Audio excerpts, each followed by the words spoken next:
نمازی کا لباس۔ حضرت امام حسن علیہ السلام نماز کے لیے بہترین لباس پہنتے تھے۔ جب آپ سے اس کی وجہ پوچھی گئی تو حضرت نے فرمایا، خدا بند عالم جمیل ہے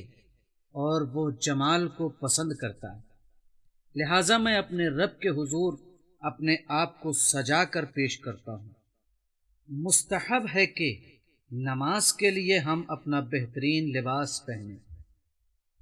لیکن مردوں کے لیے نماز میں کم سے کم لباس یہ ہے کہ وہ اپنے آگے اور پیچھے کو چھپا لے، اور بہتر یہ ہے کہ ناف سے زانوں تک چھپائے۔ خواتین نماز میں اپنے پورے بدن کو چھپائیں گی، لیکن چہرہ اور ہتھیلیوں کی وہ مقدار جو وضو میں دھوئی جاتی ہے اس کا چھپانا ضروری نہیں ہے، لیکن واجب مقدار کو یقینی طور پر چھپانے کے لیے بہتر ہے کہ چہرے کے اطراف اور کلائی کے نچلے حصے کو کچھ زیادہ مقدار میں چھپائے۔ البتہ اگر نماز پڑھنے والی خاتون کو معلوم نہ ہو کہ وہ حصہ جو نماز میں چھپانا چاہیے کھلا ہے اور نماز کے دوران اسے احساس ہو جائے، مثلا کوئی خاتون نماز کے درمیان محسوس کرے کہ اس کے سر کے کچھ بال مخنے وغیرہ سے باہر ہیں، تو اسے فوراً چھپا لینا چاہیے، اور ایسی صورت میں اس کی نماز صحیح ہوگی۔ اس بات کی طرف توجہ ضروری ہے کہ نامحرم کے سامنے عورت کے پردے کے خاص احکام ہیں جو بعد کے درس میں بیان ہوں گے۔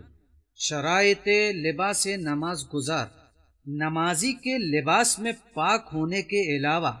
اور دوسری چند شرطوں کی رعایت ضروری ہے۔ حالت نماز میں جو لباس بھی آدمی پہنے ہو اس کا مباح ہونا ضروری ہے، لہٰذا اگر لباس کا کوئی جز بھی غصبی ہو یا یہ کہ حرام پیسے، مثلا رشوت یا وہ پیسہ جس پر خمس و زکوٰۃ وغیرہ نہ نکالا گیا ہو، مگر یہ کہ بعد میں یاد آئے کہ یہ کپڑا غصبی ہے، تو اس میں بھی نماز باطل ہے۔ دوسری شرط یہ ہے کہ نماز گزار کے ساتھ مردار کا کوئی جز نہ ہو، چاہے وہ لباس کی شکل میں ہو یا کسی دوسری شکل میں۔ مردار کی قسمیں اور اس کے احکام مجموعہ نور احکام کے تیسرے درس میں تفصیل سے ذکر ہوئے ہیں۔ اسی طرح ایک اور شرط یہ ہے کہ لباس حرام گوشت جانور کے اجزاء سے نہ بنایا گیا ہو۔ اگر نماز کی حالت میں جو لباس ہم پہنے ہوئے ہیں اس کا کوئی جز یا حصہ حرام گوشت حیوان کے اجزاء پر مشتمل ہو، چاہے وہ ٹوپی ہو یا بیلٹ ہی کیوں نہ ہو، تو نماز باطل ہے، اور اس کا ایک بال بھی نمازی کے ہمراہ نہیں ہونا چاہیے، جیسے بلی وغیرہ کا بال۔ چمڑے کی چیزوں کے بارے میں اگر یہ نہ معلوم ہو کہ یہ واقعی چمڑا ہے یا پھر ریگزین وغیرہ ہے تو اس میں نماز پڑھنے میں کوئی حرج نہیں ہے، لیکن اگر لباس وغیرہ کا چمڑا ہونا یقینی ہو تو ضروری ہے کہ وہ حلال گوشت حیوان کا ہو اور شرعی طور پر اسے ذبح کیا گیا ہو، یا کم از کم کسی ایسے شخص سے خریدا گیا ہو جو ان تمام باتوں کی رعایت کرتا ہو۔ اگر لباس ایسے اجزاء پر مشتمل ہو جو بے جان ہوتے ہیں اور ہم کو اس کے حرام گوشت جانور کے جز ہونے کا یقین نہ ہو تو اس میں نماز پڑھی جا سکتی ہے۔ اس سلسلے میں آخری نقطہ جس کی